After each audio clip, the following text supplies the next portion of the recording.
Selamat siang semua Bapak Ibu semua. Ini saya yakin di sini juga banyak senior-senior di peternakan ya. Perkenalkan, saya Rizal Fauzi. Saya selaku Head of Agri Service dan External Relation di Global Dairy Alami. Jadi kami adalah farm baru beroperasi di 2018 kemarin, yang berada di Subang. Kapasitas kami sekitar 6.000 ekor sapi saat ini. Mungkin farm besar salah satunya adalah kami yang ada di Subang, di dataran rendah sekitar 95 meter di atas permukaan laut ya. Jadi kalau Bapak Ibu biasanya beternak mungkin di puncak gunung, kami di dataran rendah dengan model open barn. Boleh silakan nanti dicek saja situsnya di web, banyak lah ya. Atau mau menghubungi saya, mau berkunjung ke farm juga nggak ada masalah. Kami selama 5 tahun ke depan mungkin akan melaksanakan importasi sapi dalam jumlah yang cukup banyak, karena memang kami ada rencana untuk membangun fasilitas kedua, masih sama di dataran rendah juga, yaitu di Jawa Tengah. Jadi tadi seperti apa yang disampaikan Pak Makmun, apabila Bapak Ibu ada yang berminat untuk titip sapi, monggo silakan nanti hubungi saya saja. Kita bisa titip tanpa minimal requirement, karena terus terang memang selama 5 tahun ke depan kami akan sering melakukan importasi. Saya kira itu untuk lebih lanjutnya nanti kita bisa lanjut diskusi saja satu sama lain. Terima kasih. Assalamualaikum warahmatullahi wabarakatuh. Baik, cukup singkat dan padat Pak Rizal. Jadi kedua narasumber lainnya mendapatkan bonus waktu bicara lebih banyak.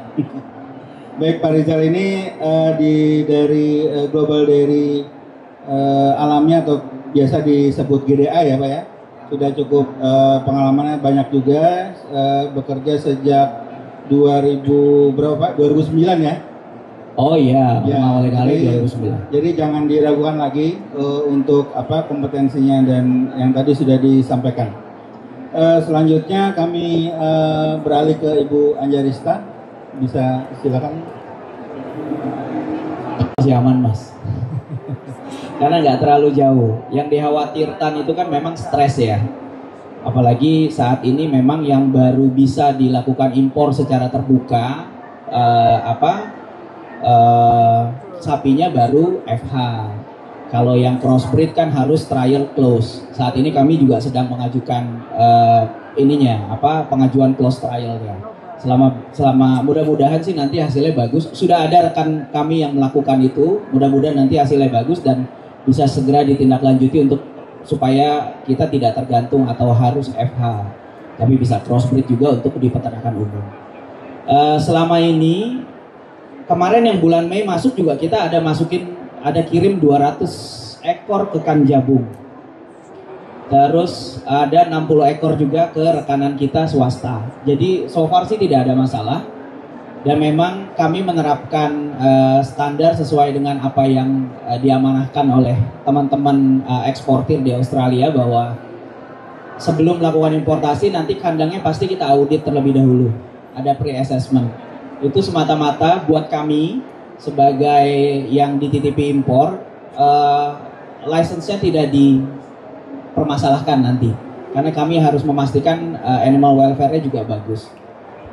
Buat investornya itu penting, karena kalau kandangnya nanti tidak bagus, pengembalian investasinya tentunya kan akan terganggu. Jadi nanti sebelum melakukan importasi biasanya kami melakukan pre-assessment ke sana.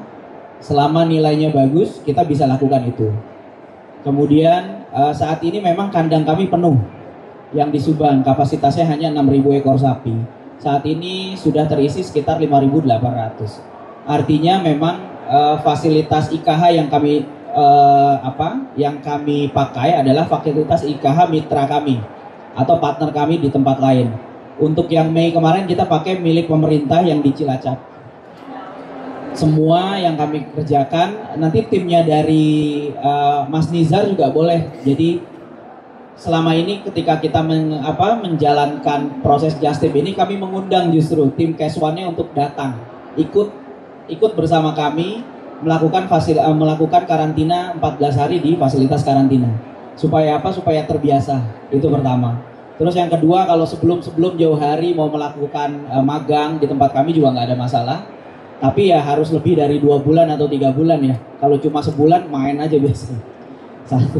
Terus tetap memperhatikan biosecurity itu wajib karena kita masih sekarang belum terbebas dari PMK dan LSD, masih naik lagi nih, jadi itu wajiblah kita laksanakan.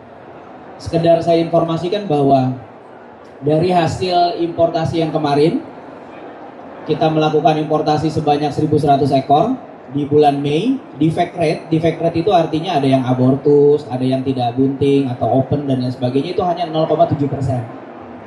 Jadi kecil sekali, bahkan yang sebelum-sebelumnya kami lakukan itu biasanya di atas 1%, ada juga yang 2%. Artinya ya nggak perlu khawatir, itu bisa dilakukan selama memang dilakukannya dengan cara yang benar. Nanti ketika sapi sampai di tempat kandang tujuan, tim kami juga akan melakukan pos monitoring. Intinya selama 30 hari setelah tanggal kedatangan, karena masih ada garansi yang berlaku selama 30 hari setelah tanggal kedatangan. Setelah itu biasanya kami melakukan regular monitoring per 3 bulan. Karena itu bagian dari komitmen kami untuk memastikan sapi-sapi yang memang kami salurkan melalui program joint shipment ini itu bisa beradaptasi dengan bagus, berproduksi juga dengan bagus.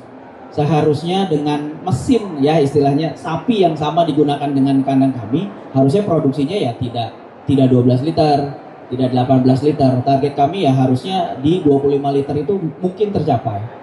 Karena dengan peternak mitra kami yang sekarang pun dengan sapi lokal 25-28 liter itu juga possible kok untuk dilaksanakan. Untuk produksinya juga ada kok segitu. Jadi yang penting pakannya terpenuhi dengan baik.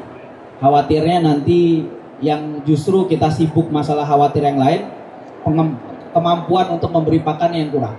Itu yang kita khawatir.